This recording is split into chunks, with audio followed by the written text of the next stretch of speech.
misty mountains cold, to dungeons deep and caverns old,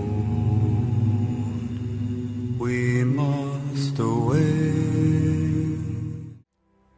Bonjour à tous, ici Cléa Simon, on se retrouve pour ce 4e épisode sur Crusader Kings 2 où on tente tout simplement de se développer en commençant avec le Berry. Et autant vous dire que c'est plutôt compliqué, on a déjà eu quand même un héritier, ce qui est plutôt pas mal, qui a maintenant 9 ans, donc qui est bientôt en âge de nous succéder et de pouvoir se marier, etc. etc. Mais là, ça promet pas mal de choses. Alors... pour l'instant, en concurrence pour le duché d'Aquitaine et du Poitou, on a l'empereur, hein, tout simplement, le Kaiser, Heinrich III et son fils Heinrich. Donc ça promet des difficultés, bien sûr. Non, pour l'instant, on va rester en primogéniture sur les titres. C'est toujours plus intéressant. Est-ce qu'on peut augmenter quelque chose? Rien du tout pour l'instant.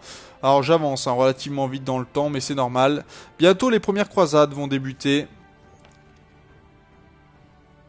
Ce qui devrait être intéressant, mais bon, attaquer les Fatimides, ça sera toujours compliqué. Les Seldjouks qui avancent tranquillement sur l'Empire byzantin. Les Seldjouks qui formeront bien sûr après la Turquie.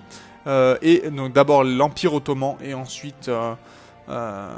tout simplement la Turquie. Alors, bien sûr, pour les Seldjouks, ils vont être repoussés par les invasions mongoles de ce côté-ci, et ensuite, petit à petit, ils vont en manger tout ça, et après, ils vont créer l'Empire ottoman, qui s'étendra de ce côté-ci ensuite.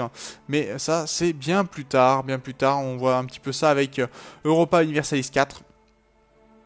Mais pour l'instant, ce sont les Seldjouks. Nous, comment ça avance tranquillement? C'est quoi cette nation avec ces rebelles qui sont sur nos territoires, qui n'ont rien à y faire? Mais alors, vraiment rien du tout. Excusez-moi, je suis un peu endormi. On a de l'argent, mais on ne sait pas quoi faire, c'est ça le problème. Il faut vraiment trouver quelqu'un qui... Est-ce qu'on aurait quelqu'un d'une grande famille qui voudrait nous rejoindre? À mon avis, non, mais...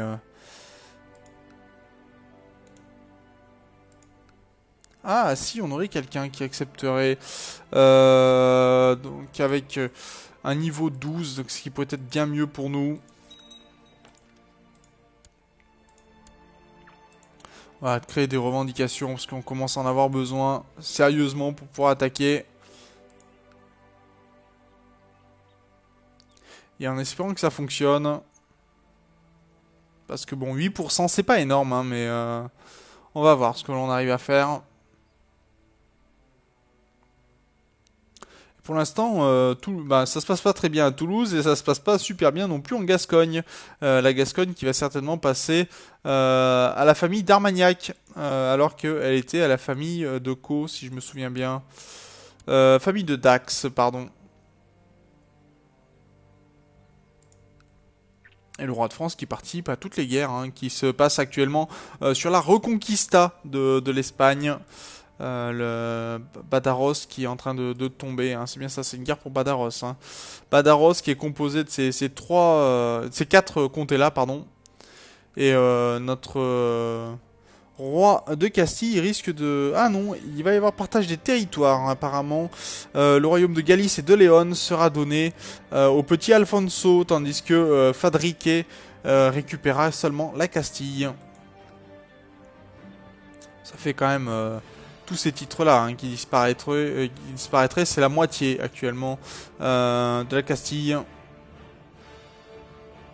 Et tant qu'ils passent pas en primogéniture, ils ne pourront rien faire, ça c'est normal.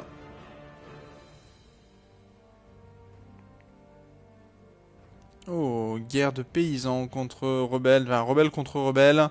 Ça se passe toujours très bien dans ce cas-là. Et bien sûr, la Gascogne qui en profite.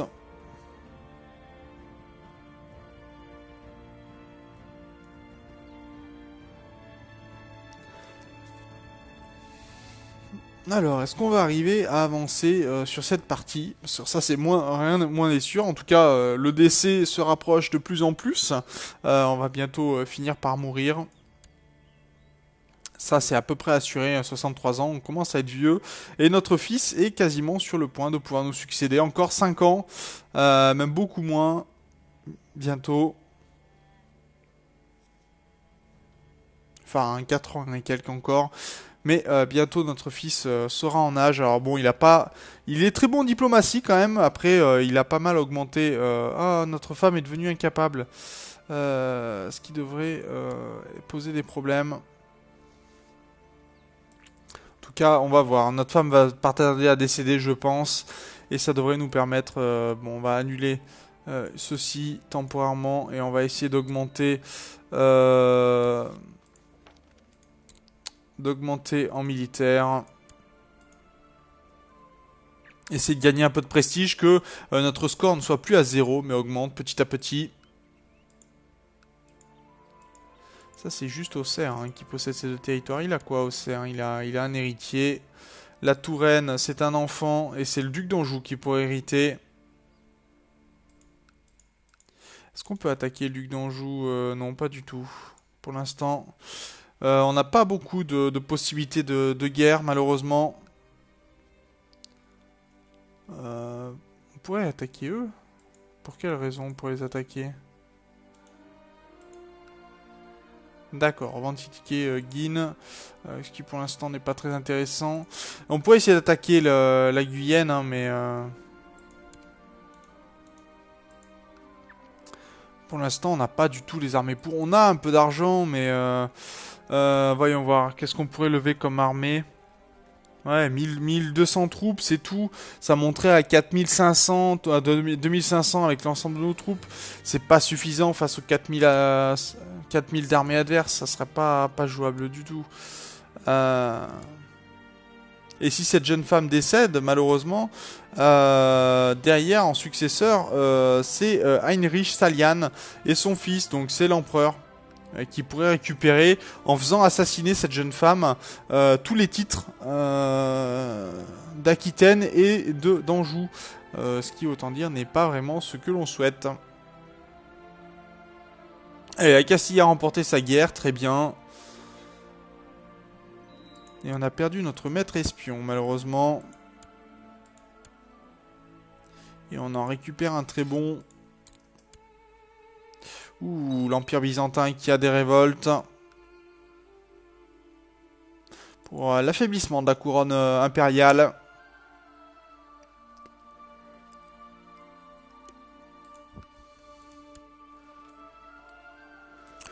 Ah, ça pose problème, hein, vraiment.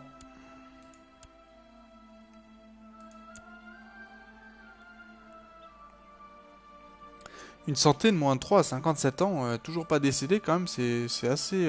Sinon, ça serait sympa de savoir si notre enfant... parce qu'après, avec ça, on pourrait toujours essayer de créer des... Ah, la jeune femme est devenue... ok. Et son héritière, ça serait la duchesse de Savoie.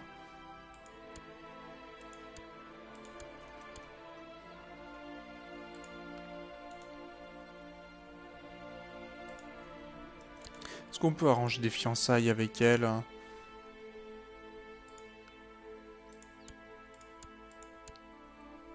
Ah, elle doit déjà... D'accord, elle est déjà mariée. Pas de chance, donc on va essayer de faire en sorte... Elle sera empoisonnée, d'accord. Bah ça a commencé déjà. On va voir si la Savoie, par ce mariage-là, est rattachée... Mais déjà, on a commencé à la faire assassiner, donc c'est déjà pas mal, hein. Au moins, ça va nous permettre de récupérer certainement... bon, heureusement, le complot n'a pas réussi, mais déjà, vous voyez, ça commence pas mal, hein, déjà. Par contre, c'est cette femme-là qui est l'épouse du duc de Savoie. Alors, à savoir si la Savoie va être attachée à la France ou pas. Parce qu'après, c'est cet enfant, qui est Léon de Savoie, qui risquerait d'hériter. Voyons voir. Clémentia des Poitou et Béatrice des Poitou. Et Béatrice, je crois que c'est ma femme. D'accord, donc on aurait quand même pas mal de successions. Si on arrive à la faire assassiner, ça pourrait être marrant. On va essayer en tout cas. Allez, guerre pour la fin de Valentia, je suppose. Ouais, c'est ça.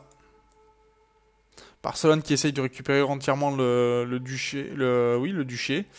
Et qui attaque de ce côté-ci d'ailleurs. Qui attaque par les Baléares. Non, c'est pas les Baléares, c'est les Majorques, pardon. Duché de Majorque.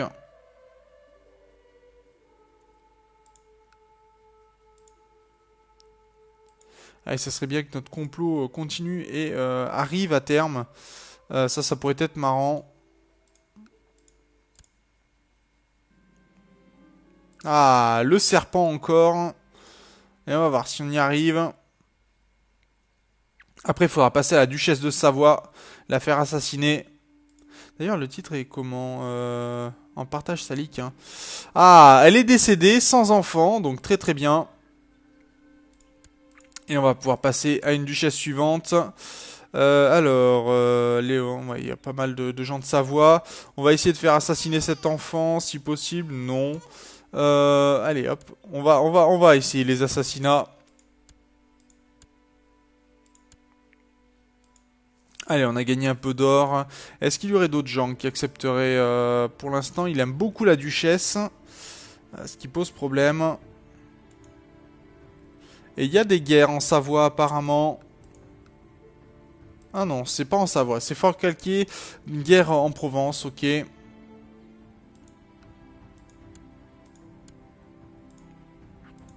Alors personne de ce côté-ci. Par contre l'enfant, il y en a qui seraient partants hein, pour l'assassiner.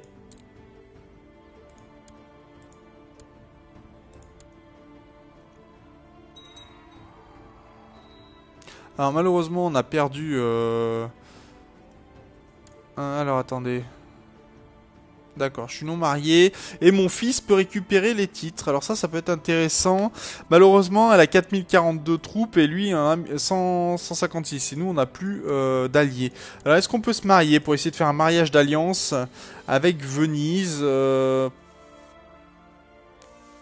Pourquoi pas. Pourquoi pas. Est-ce qu'il veut dire que Venise accepterait de venir dans notre guerre? Parce que si j'essaye de... Eux, ils ont 443 000 troupes. Et ils peuvent... comme ils ont beaucoup d'argent, ils peuvent aussi nous aider. Donc ça serait... si on déclare la guerre, est-ce que... est-ce qu'ils accepteraient de venir? Est-ce qu'il nous aime beaucoup, notre allié? Non, pour l'instant, il ne peut pas être appelé à la guerre. Hein. Malheureusement. Pourquoi ne peut pas être appelé à la guerre? Pour quelle raison?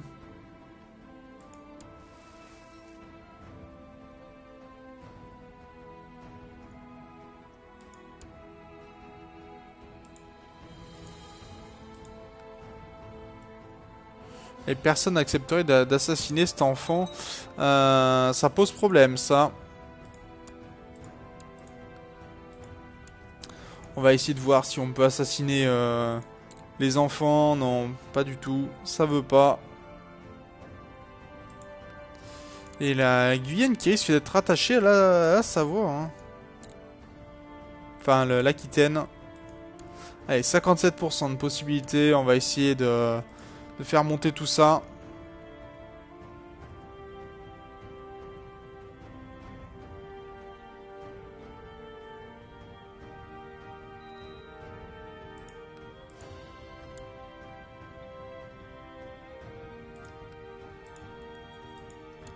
Ah, il veut essayer d'assassiner Judith de Boulogne, qui est sa compagne. Non, tu assassineras personne. On essaie de garder toutes les personnes présentes. En plus, elle est enceinte, donc pourquoi tu voudrais la faire assassiner? C'est complètement stupide. Enfin, je trouve en tout cas. Faire assassiner sa femme enceinte. À moins qu'elle soit mariée à... qu'elle soit mariée à quelqu'un d'autre, mais... Bon, ce qui est gênant, c'est que notre beau-père peut pas venir aider. Pourquoi? pourquoi Venise ne peut pas venir aider? On vient de perdre notre maître espion et on récupérait pas des maîtres espions génialissimes. En tout cas, ça pose problème.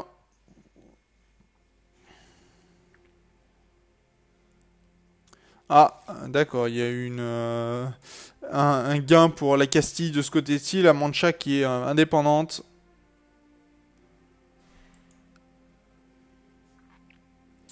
Et pour l'instant, la France a l'air de bien aider en fait. Elle nous aide pas vraiment nous, mais